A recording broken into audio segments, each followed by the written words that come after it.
Everyone, Hawks21 here, back with another Splinterlands video. So a really exciting day today in Splinterlands. If you go up here, you'll see we have a brand new screen. That's because the SPS airdrop is over. That's right, 365 days have come and gone, and now it's time to move into the next stage of SPS. And that stage, in terms of accumulating SPS, comes in two fashions. The first, they're going to be added to SPS, or SPS is going to be added to ranked battle rewards instead of DEC. So pretty soon, if you come in here, play a battle, and you win, you'll get SPS instead of DEC. And I believe it's going to be based on the amount staked you have, as well as league and stuff like that. I don't know what the exact system is going to look like, but I'll obviously, update you guys when we get there. But the other part, which is the focus of this video, is SPS is going to be added to guild brawls as a reward. And so in this video, I'm going to just give a whole overarching tutorial on guilds. It's one of the most underutilized parts of the game, and the Splinterlands team seems to be making it a huge emphasis moving forward. They want this to be a much more core part of the game than it is right now. So I've done some guild stuff in the past, but I just wanted to do a big overarching tutorial. But before we get into that, I am Hawks21. I cover Splinterlands.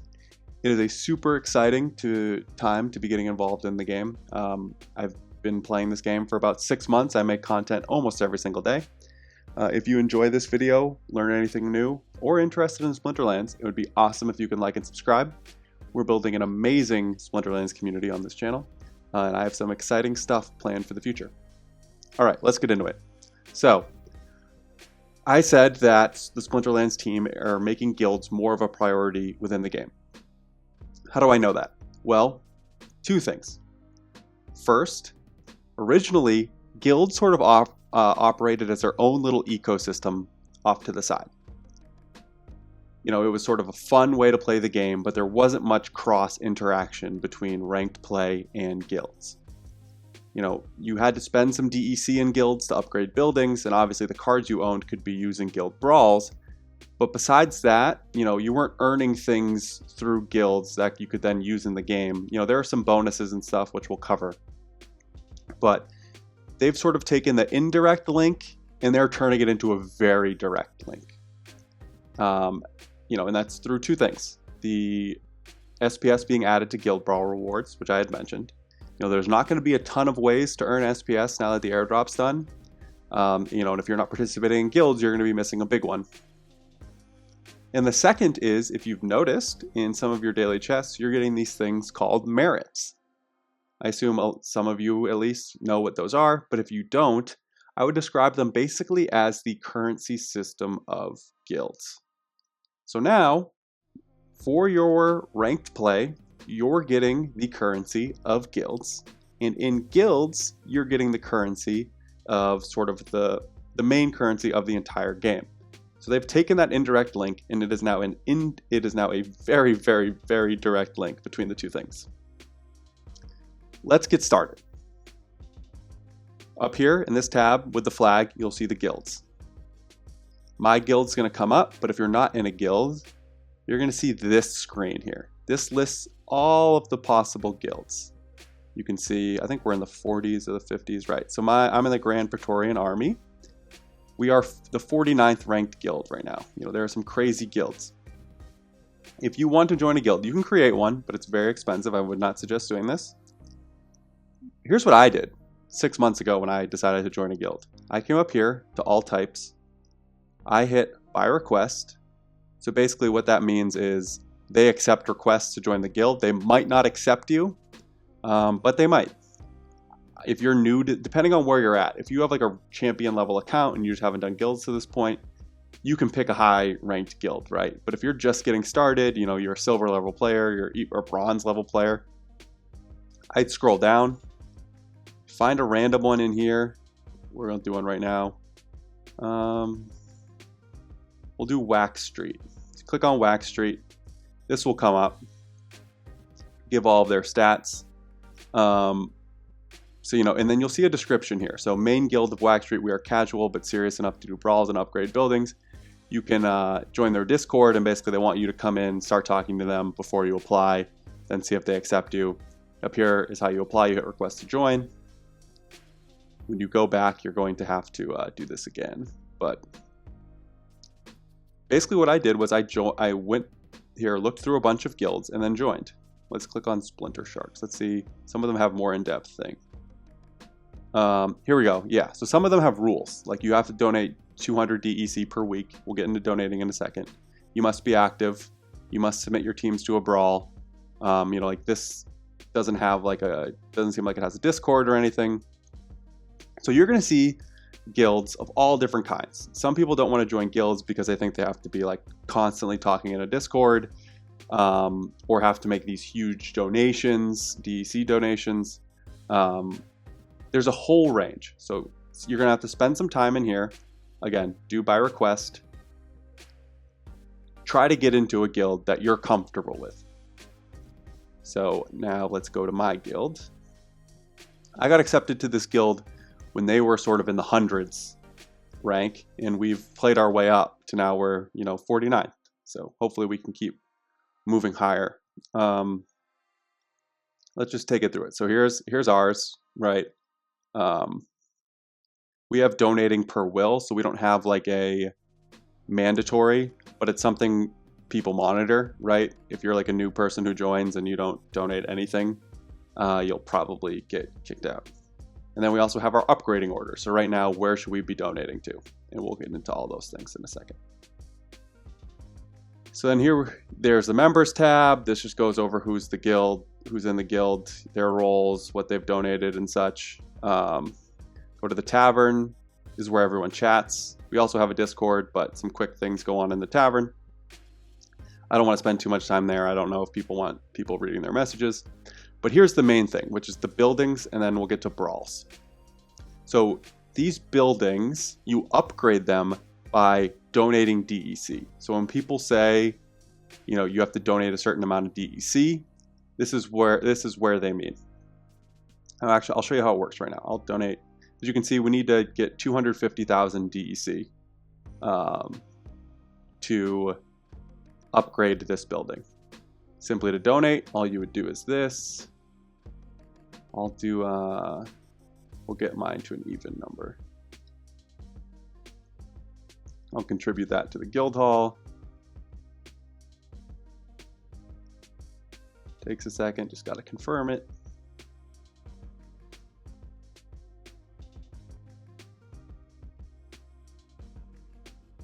Boom, I'll pop up here. You'll see that what I've donated to the guild hall specifically. Obviously I've donated across these, but in each of these buildings you can hit info. So what does the guild hall do? This determines your member limit, right? So we were a 6 guild hall, so we can have 21 members, and your building level cap. So it's almost like summoner caps and stuff, but we can't upgrade any of our buildings past a level 6 until we get this until we increase this to a level 7. So the guild hall is sort of the main thing, determines how many players and what level you can make these buildings. And these buildings all do specific things. Let's go to the lodge. This is where you get DEC bonuses, which I believe are soon to be SPS bonuses in battles, as well as shop discounts, like when you're buying potions and other things like that. You can get discounts off the shop. We go to info here, you can see right now, what were we? We were level 6, I believe. Yeah, we're level 6. So we get a 7% DEC bonus. Every single battle I win, it's increased by 7% because of this battle in the guild. So this was one of the indirect ways the guilds were intertwined with the normal game. And as you can see, they get very meaningful. If you have a level 10 lodge, you get a 20% DEC bonus right now, which again, I assume is going to somehow transition to an SPS bonus. And then a 10% off shop discount. So these become pretty substantial as you level them up. And to level this up, all you have to do is complete focuses. I believe you just have to get at least one chest in a focus, and this will increase. Right now, you see it looks like no one in our guild has completed one from 6 days ago, but that's not true.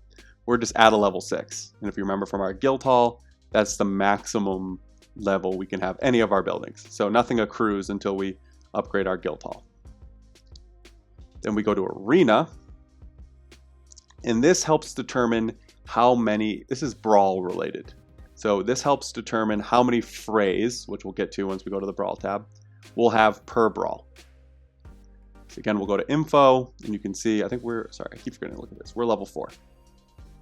So we get 16 frays. That's just how many people within the guild can join and then earn rewards from the brawl. And then this is your reward multiplier. So right now, you earn merits from based on, at the end of brawls, how well your guild does in that brawl. And this is what this multiplier, and you also earn crowns, but crowns aren't important unless you've sort of started a guild. You need to also burn crowns to upgrade buildings. I wouldn't worry about that for now. That's something for way later. Oh, you can see right here, it costs crowns to upgrade this building. But this is sort of your multiplier. So the rewards get like exponentially bigger from guild brawls as you move up in terms of arena buildings. And I assume this is also going to account for SPS. So the higher your arena, the greater the multiplier on your SPS rewards at the end of brawls is going to be. Then we go to the barracks. This is where you get specific combat boosts in your brawls. So there's this idea of home and away when you're competing. You'll see that when I go to the brawl screen. Basically, when you're the home team, based on your level of this, your level here, you get certain perks in the battle. So let's just read some of them. If there's a draw in any battle and you're the home team, if you have a level 1, you win. So that's key. Think about how many times you've had a battle end in a draw. In this case, if you're a draw, you win when you're the home team in a brawl. Also, if you're tied in speed, you will go first. So you'll basically get every single draw and tie. It'll go your way. Then also it determines the gladiator levels, type of gladiator cards you can play, like what their level cap is. I'll get into that later. So then here, banish.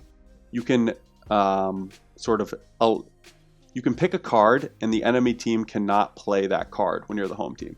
So we banished Jotun, for example. So now when we're the home team, people can't play Jotun against us.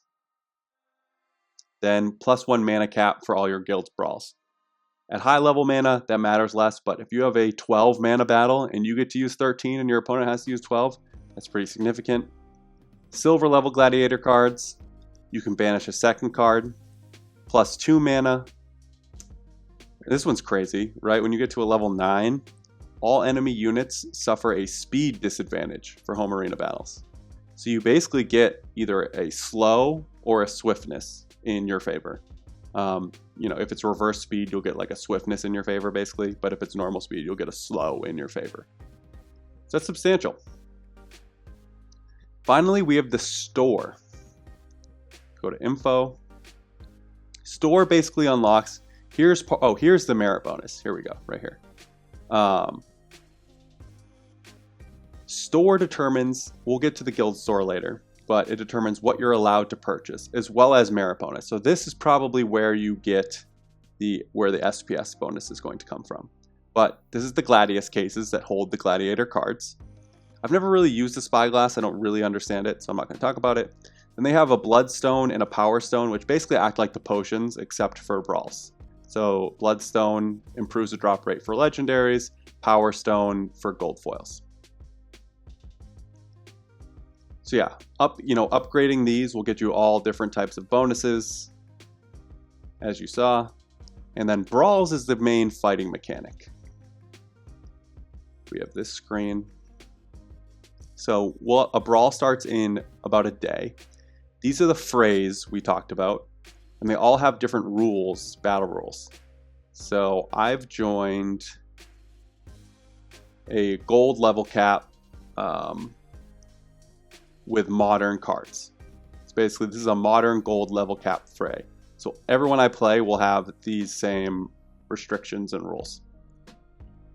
And every couple days, there's a brawl. And then you get a couple days to submit all of your battles. So let's see, how many people have joined my fray? 8. So I'm gonna have 7 battles to submit because I think I count in that. And then everyone will play all their battles, and at the end, the guilds get ranked, and then you get rewards based on that ranking. And right now, those rankings are the merits, which you've started to see in your daily chests. And then here's how you spend merits. If you go over here to shop, you'll see this tab all the way on the right, and that says guild.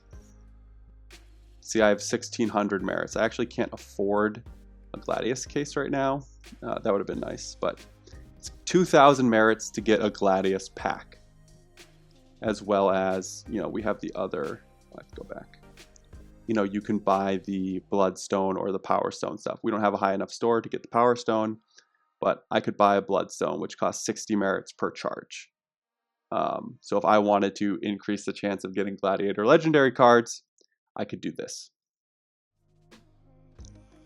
So what are Gladiator cards? If you haven't played, you would just open up a Gladius case, you'd buy it, and you'd open it up right here, just like you would any normal pack. So what are Gladius cards? Basically, these are cards that can only be used in guild brawls. You can't use them in ranked rewards. They are what they call spellbound. Merits are also technically spellbound. And what that means is I can't transfer these if I click in here. If I highlight this, I can't delegate these. They're soulbound. So they can't be traded, sold, rented, or delegated. Can't sell them. What I can do is earn them for DEC, which you'll see I would get 200 DEC for burning this, which I am not going to do. But another thing they do is you do get this collection power. So this collection power counts towards your overall collection power. So as you're trying to move up leagues and get the collection power to move up, these matter for that. But these cards all have Bloodlust. These were sort of the initial cards before Grum and before Jared Scar that had Bloodlust, and kind of how I think they tested the ability. But these are super, super, super powerful cards, some of them. Like, look at this guy. I play this guy all the time in my brawls as a high-level reach monster in life. He's super fast, and then, obviously has the Bloodlust. One of my other favorites is, where is she? Where'd she go? There she is. Kiora Tower Shed. She's got the heal with the 12 health, heals for 4 every time. The double attack, so any melee can attack from anywhere. She's a fantastic card to play. Basically, you earn these, and you can use them in your brawls, and they help you win brawl matches. And now, by the more brawl match, and they also have gold foil cards, I should mention. So I have some of the gold foil ones. And they obviously just give me increased power.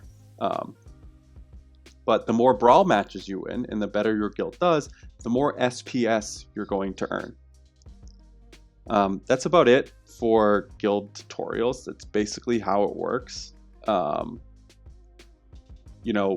I mentioned in the beginning, the supply of SPS going out is going to decrease significantly. And it's sort of shifting from